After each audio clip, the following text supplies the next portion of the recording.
시편 13장 1절부터 6절. 여호와여, 어느 때까지이니까 나를 영원히 잊으시나이까? 주의 얼굴을 나에게서 어느 때까지 숨기시겠나이까?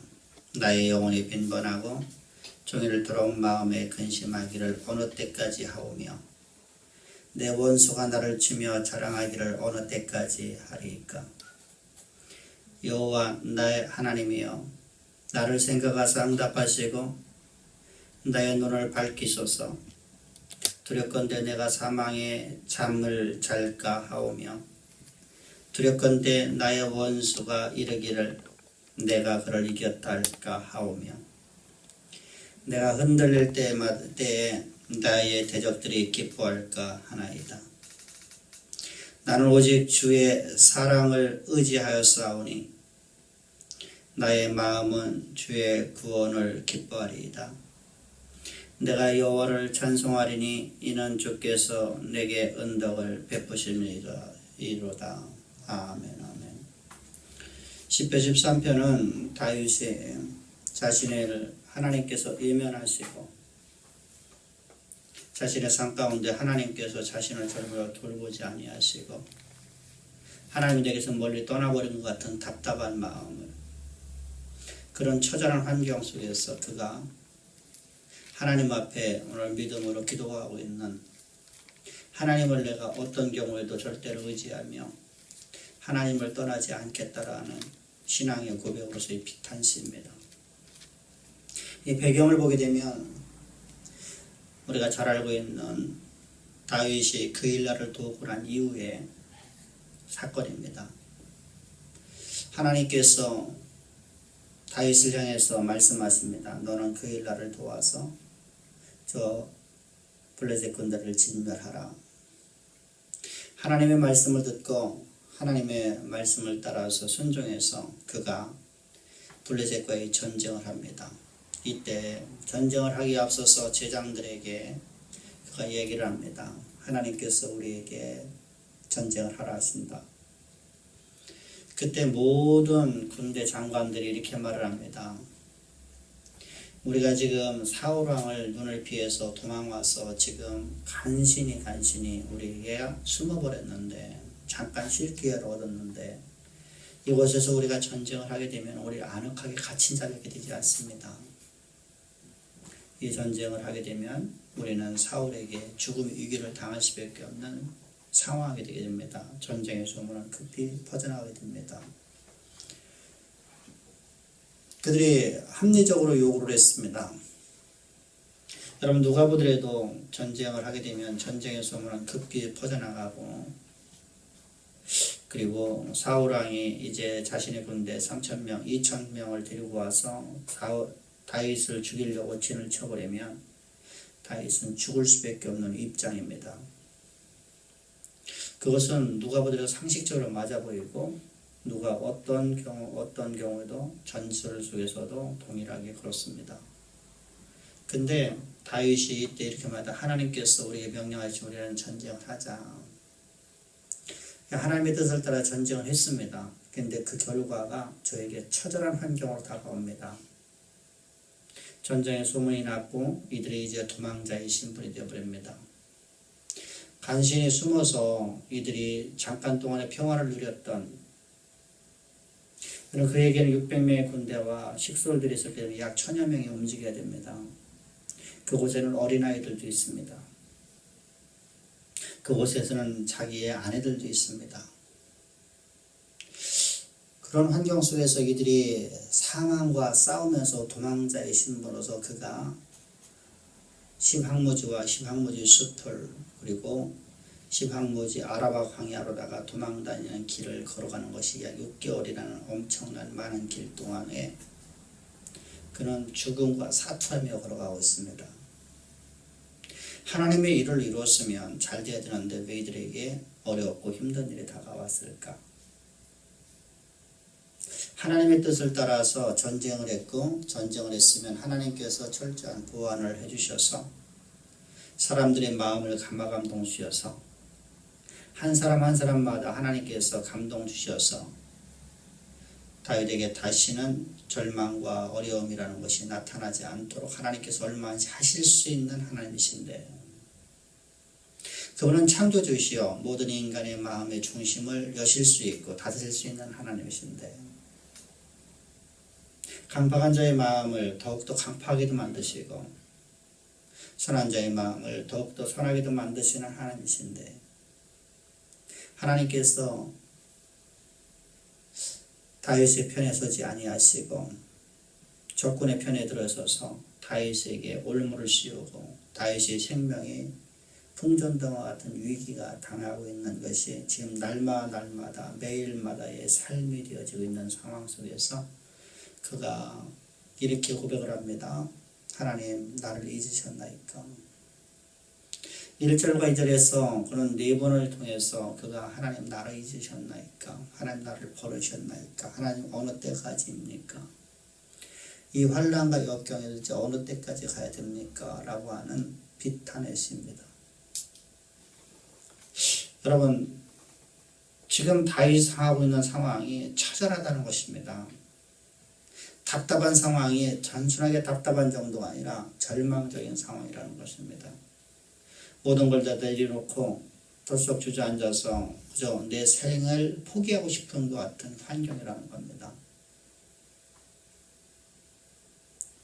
그런 환경, 여러분들 오늘 우리에게도 있지 않습니까? 하나님은 내게서 멀리 떠난 것 같고 나는 답답하기만 하고 하나님은 나를 통해서 이루신다고 약속을 하셨는데도 불구하고 내 삶 속에서는 아무런 능력도 나타나지 않는 것 같아 보이고, 아니 하나님이 나와 함께 하시는 것 같으면서도 하나님은 내게서 멀리 떠나신 것 같고, 내 원수들은 나를 향해서 조롱하고 네 하나님 어딨냐고 말을 할 뿐만 아니라 오늘 본문의 기자가 고백하고 있듯이 두렵건대 나의 원수가 이르기를 내가 그를 이겼다 할까 두렵나이다 라고 고백하고 있는 4절의 고백처럼, 또 내가 사망에 잠들까 합니다. 하나님 내가 잃어버릴까나 두렵습니다 하는 두려움도 사로잡힐 수 있고,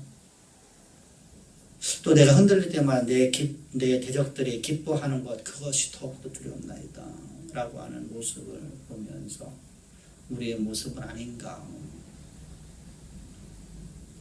여러분, 이런 상황 속에서 다윗이 이제 5절과 6절에서 나는 그래도 하나님만을 의지하겠나이다. 오직 주를 의지하겠사오니 나의 마음은 주의 구원을 기뻐하리이다. 하나님, 내게 이제 이 상황에서 나를 건져내셔서 하나님과 보험받는 능력을 가지고 이 땅의 역사를 쓰는 인생으로 하나님이 나를 이끌어갈 줄 믿나이다. 내가 이런 상황이다, 어떤 상황이든 하물며 내 상황이 어떨다 할지라도 나는 하나님만을 내가 의지하겠나이다. 내가 하나님만을 내가 부르짖겠나이다 라고 하면서 하나님 앞에 기도하고 있습니다. 여러분, 또한 이런 상황이 지속적으로 다 지속되면서 하나님이 내게서 멀리 떠나셨다라는 그러한, 하나님은 나를 버리셨다라는 그러한 마음에 그런 생각이 내 삶을 주관할 때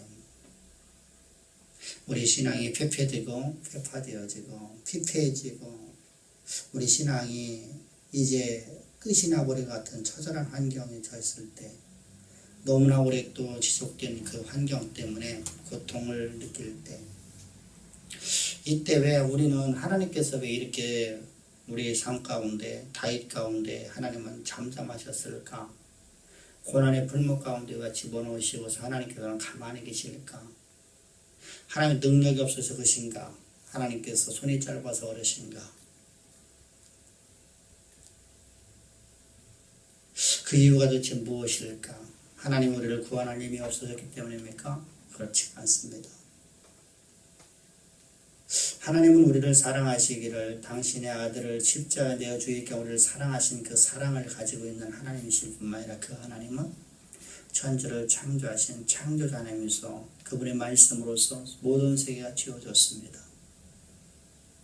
그래서 아브라함은 하나님을 어떻게 믿었느냐, 그 상습 가운데 처절한 환경이 그에게 있었고 하나님의 약속의 말씀이 회파되어서 다시는 이루어질 것 같은 상황이 와서 자기 몸이 죽었고 사라의 몸이 죽었을 적에 이제 끝이다, 포기했다, 모든 것을 끝장났다 라고 할 수 있는 상황 속에서 그는 없는 것을 있는 것이 부르시는 하나님을 믿었더라 라고 고백하고 있습니다.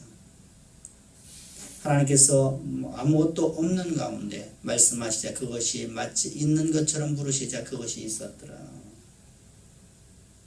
아무것도 없는 무의 세계에 되고서 하나님 말씀하시자, 근데 말씀하실 적에 마치 있는 것처럼 말씀하시더라고 했습니다. 내가 너로 하여금 자식을 내가 주리라. 내가 너와 네 아내 사라를 통해서 아들을 낳게 하리라.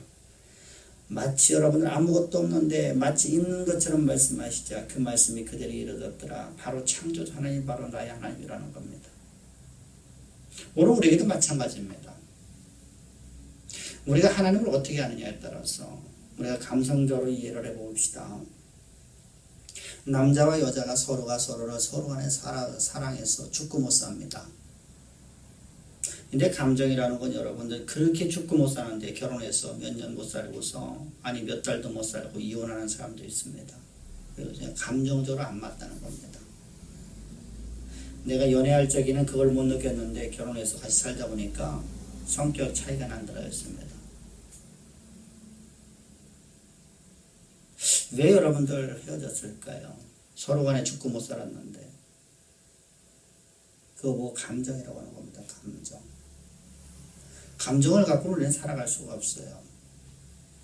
여러분들 연애는 사랑은 감정을 갖고 하지만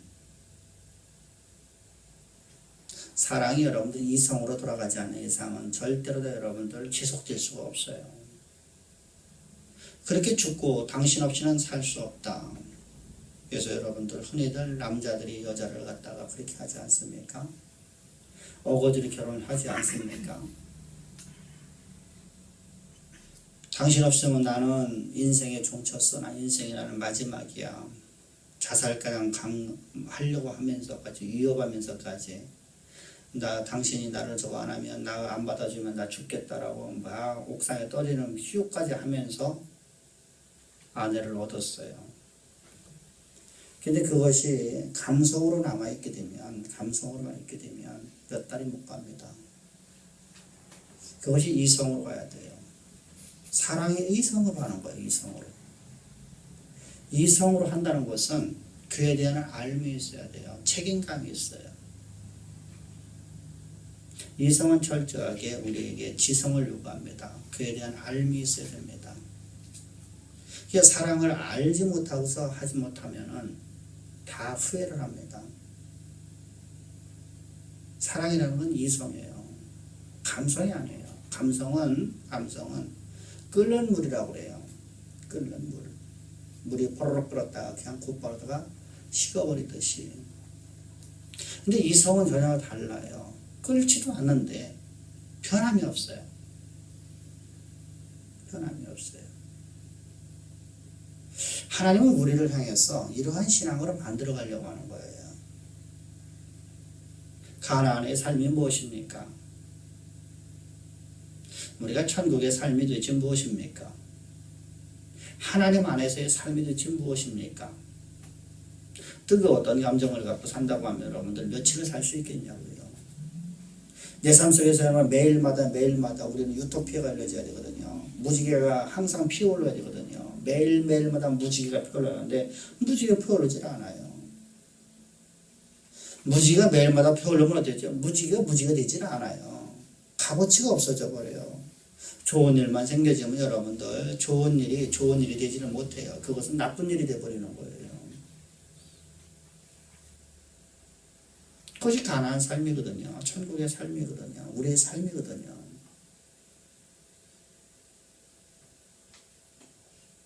그래서 우리로 하여금 어떤 삶을 요구하시는 거냐면 하나님만을 의지하는 삶을 살게 만드는데 하나님께서 이렇게 말씀하시는 거예요. 우리가 제비뽑기에 대해서 말씀을 드렸었습니다. 지지난주에 제비뽑기에 대해서 말씀을 드렸고 지난주 일에도 제비뽑기를 잠깐 말씀을 드렸고 수요예배도 제비뽑기에 대해서 말씀을 나눴습니다. 제비뽑기를 하나님께 하라고 하셨습니다. 제비뽑기라는 것은 이 땅의 주관자가 누구라는 것입니까? 하나님이라시는 겁니다. 제비의 가장 큰 의미는 뭐냐면 이 땅의 주관자가 누구냐? 누구의 주관자냐? 누가 주관자냐? 하나님이시라는 겁니다. 그럼 이 땅에서의 너의 미래는 누가 책임지겠다는 겁니까? 하나님이 책임지겠다는 겁니다. 하나님께 인도하시겠다는 겁니다. 여러분, 야곱이라는 인생을 바라봅시다. 야곱이라는 인생이 여러분, 그 인생을 바라보면 참으로 여러분들 참으로 자기 본위적인 신앙생활을 갖고 있지 않습니까? 자기 본위죠. 그래서 상대방 걸 빼앗고 죽이고 진멸하고 이런 일을 서슴없이 하는 사람이었습니다. 자기 유익을 위해서라면 형제에게도 사기를 쳤고 외삼촌 라반이며 자기의 장인어른에게도 사기를 쳤었습니다. 그런 인생이 여러분들 변함이 없어요. 변함이 없어요. 그런 인생에게 이제 환난이 다가옵니다. 큰 고통이 다가왔습니다. 자기 힘으로 행할 수 없는 문제가 닥쳐졌습니다. 이전까지는 자신에 의해서 삶을 살아왔었는데 이제까지 자신이 할 수 있는 일을 해왔었어요. 근데 땅에 기근이 들어왔는데 기근 속에서 죽을 수밖에 없어요. 얼마만큼 기근이 들어왔냐면 1년 360을 비나 우로가 내리질 않아요. 이슬이 내리질 않아요. 그런 것이 벌써 2년째 지금 가고 있어요. 절망입니다. 소떼와 양떼는 다 죽어버렸습니다. 사람들도 하루하루 살아가는 것이 불가능합니다. 양식이 다 떨어졌습니다. 그래서 자식들을 어디로 보냈습니까? 애굽으로 보내서 양식을 사오라고 했습니다. 양식을 사갖고 돌아왔습니다. 돌아왔는데 시므온이 저들에게 볼모로 잡혀버렸습니다. 이때 그 애굽의 제일 총리와 왕이었었던 그의 말을 전해줍니다. 베냐민을 데리고 오지 않으면 시므온을 내주지 않겠다고 합니다. 양식도 주지 않겠다고 합니다. 이때 그가 이렇게 말합니다. 절대로 안 된다. 절대로 안 된다. 내가 베냐민이 없이 살 수 있겠니? 내가 연로하여 베냐민 없이는 살 수 없다. 내가 사랑하는 내 아들이 없이는 살아갈 수 없다. 그래서 그가 안 보낸다고 합니다. 그런데 어쩔 수 없이 양식이 다 떨어지고 다 죽을 수밖에 없는 현실이 다가왔을 적에 그가 이렇게 말합니다. 이제 이름은 이루리로다. 이름은 이루리로다. 이제 내가 사랑하는 것을 봐버립니다. 내가 의지하던 걸 다 내놓았습니다. 그리고 베냐민을 보냅니다. 여러분, 하나님께서는 우리에게 요구하는 것은 오직 하나님만을 의지하라고 하는 겁니다. 이름은 이루리로다. 모든 것을 내가 다 이름은 이루리로다. 내가 하나님만을 내가 섬기겠나이다. 바울도 그런 고백하지 않습니까? 나는 하나님의 일꾼 된 것만으로 나는 행복하고 하나님을 위해서 내 생명 조금도 귀한 것을 여기지 않겠노라. 그랬더니 그의 삶 속에서 여러분들 하나님의 영광이 나타나지 않습니까? 하나님의 손이 짧아서 그런 게 아니에요. 우리로 하여금 천국의 삶, 하나님의 백성으로의 삶, 하나님의 권능을 가지고서 이 땅 역사 속에서 하나님의 영광을 드러내는 삶, 이 역사를 쓰는 인생으로 만들기 위해서 하나님께서 우리를 풀무 가운데 집어넣으신다는 겁니다. 여러분들, 우리가 금을 재련하려고 한다는 얘기는 금광석을 우리가 보게 되면 금광석은 가치가 별로 없습니다. 금광석이 여러분들 가치가 있는 광석이 되려고 하면 어떻게 됩니까? 불 속에 집어넣어야 됩니다. 그래서 재련소에서 불을 갖다가 불 속에 집어넣어서 수차례를 갖다가 불로다가 불순물을 다 태워버립니다. 그 그리고 나머지 나왔을 적에 그곳에 있었던 그 금광석 안에 있었던 금은 찬란하게 빛나는 가치 있는 금으로 변화되는 것입니다.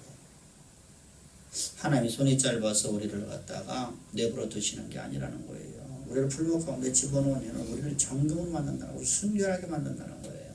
하나님만을 의지하는 자 만들겠다는 거예요. 나는 무엇 때문에 오늘 행복하고 무엇 때문에 좋아하고 무엇 때문에가 아니라 하나님으로 인하여 기뻐하고 하나님으로 인하여 즐거워하고 하나님으로 인하여 나는 행복한 삶을 만들다 했다는 거예요. 이건 하나님의 강한 의지예요. 아브라함도 그랬었고 저 야곱도 그랬고 요셉도 그랬습니다. 다윗도 모든 사람들이 하나님으로 인하여 기뻐하고 하나님으로 인하여 즐거워하고 하나님으로 인하여 행복한 삶을 살아가는 삶. 그게 바로 천국의 삶입니다.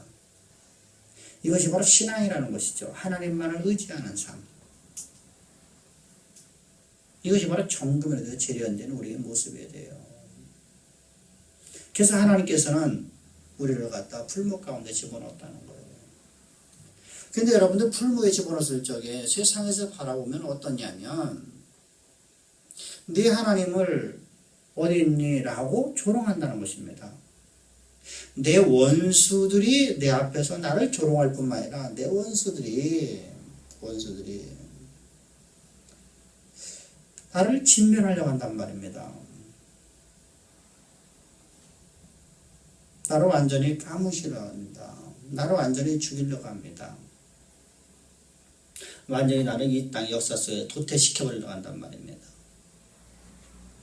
근데도 하나님은 가만히 계실까? 하나님의 이름이 멸시를 당하는데 내가 고난을 받으면 우리가 하나님의 진리 가운데 있는 사람들이 고난을 받으면 모든 사람들이 말하기를 이렇게 말을 해버려요. 네 하나님 어디 있니?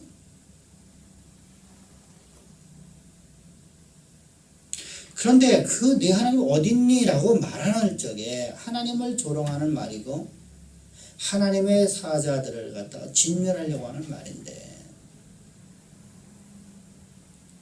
여러분들은 하나님의 이름은 절대로 멸시를 받지 아니하시는 하나님께서 하나님의 이름이 멸시를 당하고 조롱을 당함에도 불구하고 하나님은 침묵하고 계신단 말입니다.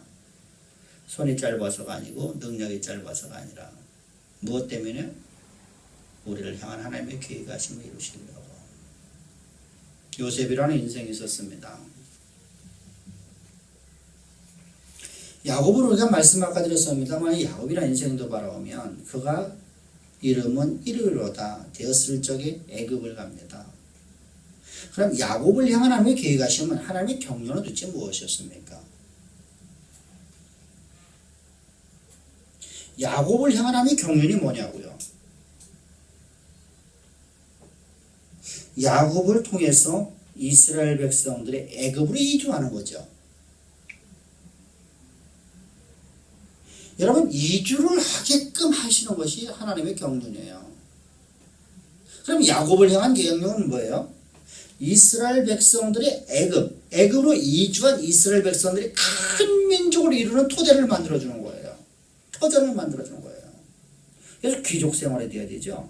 큰 민족을 만들어주려고 하면 여러분 75명이 들어가고서 400년 동안에 여러분 200만에서 300만의 사람을 만드는 건 불가능하거든요. 200~300만명 여러분들 만들 수가 없어요. 근데 하나님의 경륜은 뭐냐고? 하나님의 그를 향한 경륜, 하나님의 그를 향한 계획하심은 이스라엘 백성들이 애굽에 들어가서 400년 동안 큰 민족을 이루고 나오려는 것이죠. 그러면 저들이 큰 민족을 이루려면 어떻게 됩니까? 노예 백성으로 큰 민족을 이룰 수 있나요? 일반은 평민도로 여러분들 그렇게 민족이 될 수 있나요? 그곳에 여러분들 그들은 잘 먹고 풍성한 삶을 누리게 돼요. 그래서 씨를 번성하죠.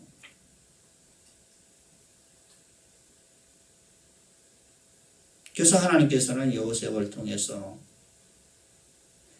이스라엘 백성들이 가나안 땅 들어오는 것을 들어와서 정착을 하고 그곳에서 300년이라는 기간 동안 애굽의 귀족 생활을 하게끔 만드시는 토전을 만드는 일을 했어요. 그래서 요셉이가 이렇게 오해하잖아. 왕 형들이여, 당신들이 나를 팔아서 내가 이곳이 안 곳이 아니요. 여러분들이 나에게 일을 해서 온 게 아니요. 하나님이 우리 민족을 구원하시려고 우리를 향한 하나님의 계획하심을, 아브라함에게 하나님이 약속하신 약속의 하나님의 경륜을 온전히 이루시려고 나를 이 땅에 먼저 보내셨나이다. 할렐루야. 경륜을 본 거죠. 경륜을. 하나님의 경륜을 보고 나니까 어떡합니까?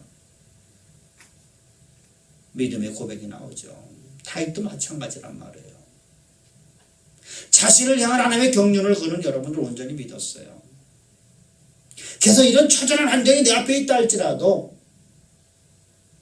하나님께서 나를 원수의 목전에 상을 베푸시고 나로 하여금 하나님의 언약의 통로가 될 걸 나는 믿습니다 라고 고백하는 겁니다. 내가 하나님만 의지합니다. 하나님만을 의지하는 삶으로 나를 인도하려고 나를 이 환난을 만드셨사오니 하나님만 의지합니다. 그는 원망할 수밖에 없는 상황이었거든요. 절망할 수밖에 없는 상황이었었거든요. 모든 것을 포기하고 하나님을 원망하고 죽을 수밖에 없는 상황이었었거든요. 여러분, 오늘도 하나님은 우리를 향해서 계획하신 바를 이루시기 위해서 하나님만을 의지하고 나아가는 자 만드시기 위해서 하나님의 경륜을 우리 가운데 온전히 이루는 자 만드시기 위해서 여러분, 성경을 보게 되면 나의 나됨이 온전히 십자가 못 박혀 죽고 나의 나됨은 오직 그리스도로 말미암아 나 되었으면 고백되는 모든 사람들만 하나님 들어주셨어요. 모세도 그랬습니다. 아브라함도 그랬습니다. 하나님만을 의지하지 않습니까? 세상의 의사도 세상의 어떤 것도 의지하지 않고 온전히 하나님만 의지했던, 없는 것을 있는 것이 부르시는 하나님을 믿었던, 죽은 자를 살리시는 하나님을 믿었던 아브라함을 들어쓰셨고, 하나님만을 의지하며 나의 모든 것을 다 잃어본 이르리이다 라고 고백했던 저 야곱을 하나님이 그때부터 들어쓰셔서 하나님의 경륜을 온전히 이루셨고, 그래서 역사를 쓰는 인생 만드셨고, 요셉이라는 인생이 불목 가운데서 그가 배운 것은 무엇이었습니까? 하나님만 의지하는 것. 하나님만 의지하는 것. 그리고 그는 그들 앞에서 무릎 꿇고 자신을 향해서 경배하고 있는 그 형들을 바라보면서 하나님이 나를 향한 계획하심 해와 달과 11별들이 내게 경배하다이다 라고 했던 그것을 그는 목격하면서 하나님의 경륜을 보았습니다. 그러자 그는 이렇게 고백합니다.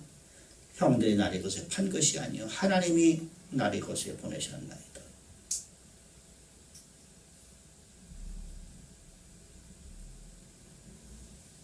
다윗도 마찬가지입니다.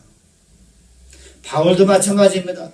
우리 믿음의 사람들을 보면 하나님의 역사를 쓰는 인생을 만든 사람들을 바라보면 모두가 다 한결같이 풀목 가운데서 고난 가운데서 무엇을 보게 만듭니까? 하나님만을 의지하는 자 되었음을 보게 만듭니다. 이름은 이르리이다. 죽이시면 죽으리이다. 그러나 하나님은 절대로 나를 쌓이지 않게 하시고 나를 사망 가운데 두지 아니하시는 하나님이십니다. 여러분, 바로 이것이 풀무 가운데서 재련돼 나온 금의 이야기입니다. 불 속에 들어갈 적에는 다 끝장난 것 같았습니다. 그런데 불순만 타고 정금은 나옵니다. 더 이상 탈 것이 없는 정금으로만 나옵니다. 그때 그 금은 이렇게 말합니다. 내가 주만 의지하리이다. 우리 주만 의지하시다. 할렐루야. 그래서 신명기 8장 2절과 3절에서는 성경은 이렇게 말씀하십니다. 네 하나님 여호와께서 이 40년 동안 너로 광야길을 걷게 하신 것을 기억하라. 이게 무슨 말입니까? 너희를 풀목 가운데 집어넣은 걸 너희는 기억하라. 광야의 고통 가운데, 절망 가운데, 아무것도 없는, 오직 하나님 없이 살아갈 수 없는 그런 환경을 만드신 것을 기억하라. 여러분들 우리 가운데 이런 환경을 기억합시다. 그리고 우리는 여러분 무엇을 기억해야 됩니까? 첫 번째입니다. 시작. 이는 너를 낮추고 나를 낮추는 것을 봅시다. 하나님께서 나를 낮추시려고 나를 이곳에 보내셨다는 것을 봅시다. 내가 이만큼 나는 무엇인가 가졌기 때문에 아니었습니다. 하나님이 하셨고 하나님이 이루셨답니다. 이 땅은 여러분들 하나님께서 내게 주신 것이지 내 것이 아니라는 겁니다. 하나님이 땅의 주관자이십니다. 너를 시험하사 네 마음이 어떠한지 그 명령을 지키는지 아니한지를 알려 하심이라. 하나님께서 알고 싶었다는 게 아닙니다. 우리를 알려주시겠다는 겁니다. 네가 내 마음의 중심에서 하나님 앞에 순종하는지 아니하는지를, 여호와의 명령 앞에 순종하는지 아니하는지를 네 스스로 보게끔 하겠답니다. 그리고 너를 낮추고 너를 줄이게 하시며 또 너를 알지 못하는 네 열조를 알지 못하던 만나를 내게 먹이신 것은, 다 같이 시작. 사람이 떡으로 살아가는, 다시 말하면 눈으로 보이는 대로 손에 잡히는 대로 사는 것이 아니라 여호와의 입에서 나오는 모든 말씀으로 사는 줄을 너희로 알게 하려 하심이니라. 아멘. 하나님은 여러분들 없는 것을 있는 것이 부르시는 하나님의 그 말씀으로 우리가 살아가는 존재임을 알게 하려 하심이니라. 진정으로 여러분들은 그 하나님 말씀을 우리는 믿음으로 나가고 있습니까? 내 환경과 내 조건을 바라보면서 오늘도 나가고 있습니까? 우리 가운데 여러분 풀무는 내 환경을 바라보고 내 조건을 바라보던 세상에 어떤 무엇인가 불순물이 있는 것을 다 태우는 장소인데, 그것이 타지 않고 계속해서 그것이 내 안에서 또 알이 들고 또 나타나고 또 나타나고 하고 있지 않습니까? 우리 불목 가운데서 완전히 다 태워버리십시다. 점검을 나옵시다. 그래서 여러분들 한 번을 재련하는 게 아니라 수번을 갖다가 많은 불모로다가 자꾸만 집어넣는 겁니다. 집어넣어서 금을 뽑아냅니다. 불순물이 태워지고 또 태워지고 또 태워지면서 점검이 되어집니다. 좌절하지 맙시다. 원망하지 마십시다. 하나님의 손이 짧아서 못하시는 것이 아니라는 걸 믿기를 바랍니다. 그리고 침묵하시는 기간에 우리는 세상으로부터, 친구와 친지로부터 네 하나님 어딨냐라고 조롱하는 말을 듣기도 합니다. 그때 우리는 더욱더 당당하게 말합시다. 하나님은 없는 것을 있는 것 같이 부르시는 하나님이십니다. 할렐루야. 하나님은 말씀하신 그 말씀은 반드시 내 삶을 통해서 하나님의 경륜을 반드시 나를 통해서 이루셔서 나로 하여금 역사를 쓰게 만드십니다. 라고 고백합시다. 그것이 우리의 신앙의 모습이어야 됩니다. 그런 가나안의 삶으로 하나님은 오늘도 우리를 이끌어가기 위해서 일하고 계신 하나님의 기쁘신 뜻을 아시기를 바랍니다. 그래서 이사야서 48편 10절을 보면, 보라 내가 너를 연단하였으나 은처럼 아니하고 너를 고난의 불모에서 택하였노라. 여러분, 우리를 어떻게 했다는 거예요? 고난의 불모에서 택했답니다. 그곳에서 우리를 재련하겠답니다. 베드로전서 1장 7절에서는 성경은 말씀하십니다. 너의 믿음의 시련이 불로 연단하여도 없어질 금보다 더 귀하여 예수 그리스도에 나타나실 때 칭찬과 영광과 존귀를 얻게 하려 함이니라. 여러분, 하나님의 침묵 속에 다윗은 하나님의 얼굴을 간절히 소망하였지만 하나님은 그에게 보이지 아니하시고 그를 풀무에 집어넣으신 것처럼 오늘 우리도 풀무 가운데 있는 우리의 모습을 봅시다. 그리고 풀무 속에서 우리는 이렇게 고백해 갑시다. 죽이시면 죽으리이다. 나는 그리스도의 십자가와 완전히 앞뒤어서 그리스도와 함께 십자가 못 박혀 죽었고 오늘 산이는 하나님의 일꾼으로 내가 택함받아 하나님의 일꾼으로 내가 거듭났사오니 주님이 죽으라면 죽겠나이다. 하나님의 일꾼으로 내가 오늘도 존재하고 있으니 주님이 죽이시면 죽겠나이다. 아멘. 그것이 우리 신앙 자체가 됩니다. 여러분, 그렇다면 우리 삶 가운데 어떤 것도 원망이 나올 수가 없지 않습니까?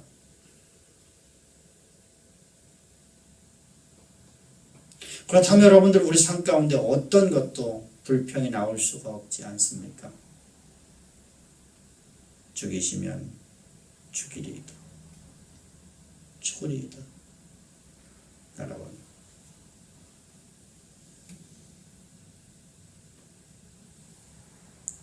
이때 다윗은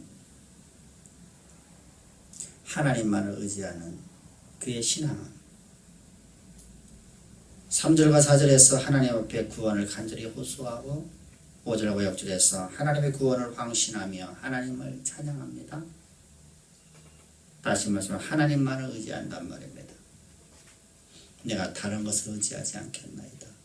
주여, 나는 하나님의 일꾼으로 태초의 전부터 택함을 받았고 그때 십자가의 구속의 은총을 통해서 내가 하나님의 일꾼으로 거듭났사오니 하나님의 일을 하다가 내가 오늘 죽어도 죽으리이다. 그러면 하나님 말씀하십니다. 그런 신앙을 가진 자들에게 너희는 쌓아도 쌓여지지 아니하고 너희는 사망이 너를 둘러도 사망이 너를 해하지 못하고 너에게 환난과 그 어떤 역경이 있다 할지라도 그것이 오히려 너희를 정금으로 뽑아내는 그래서 정금만이 나오는 풀무가 되리라. 할렐루야. 여러분, 우리는 쌓이지 않습니다. 우리에게는 하나님이 계십니다. 천지의 대주제이시며 창조주이시며 오늘도 없는 것을 있는 것 같이 부르시는 하나님의 오늘 나와 함께 하신 하나님이십니다. 그분께서 오늘 우리가 하나님 안에 온전하게 하나님의 것 되었음을 우리가 보면 하나님은 우리에게 말씀하십니다. 이제 내가 너를 향한 경륜을 이루리라. 말씀하시면 그것이 그대로 이루어집니다. 우리 더욱더 인내하십시다. 참고 기다리십시다. 매일 오늘 견디고 내일 참으십시다. 오늘 참고 내일 견디십시다. 그러면 하나님은 우리를 통해서 계획하신 모든 계획하심을 다 이루시는 창조주 하나님이십니다. 다윗을 이제 이 사건이 있고 난 뒤에 6개월 뒤에 다윗은 이스라엘의 왕으로 등극을 하게 됩니다. 여러분들, 다윗의 힘이 아니었습니다. 하나님이 하셨습니다. 어떤 여러분들 역사가 나타난 게 아니었습니다. 하나님께서 일하신 사건이었습니다.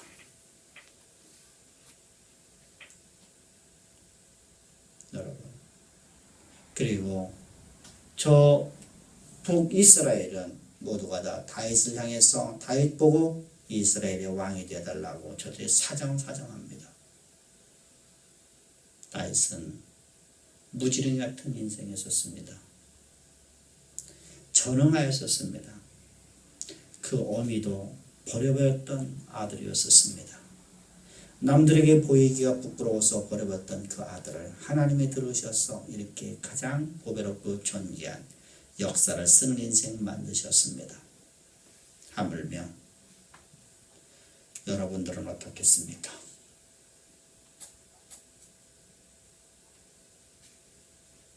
여러분, 우리 깨닫기를 주에 축복합니다. 그리고 하나님의 일꾼으로 여러분들 온전히 쓰임 받으십시다. 결론을 말씀드립니다. 하나님은 우리를 풀무 가운데 집어넣은 이유가 오직 하나밖에 없답니다.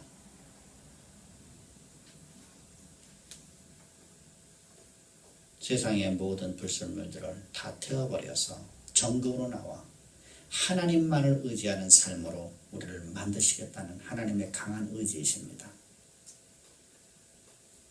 우리 이 모습 이대로다가 우리에게 하나님의 것을 주면 내가 이루었다고 말한답니다.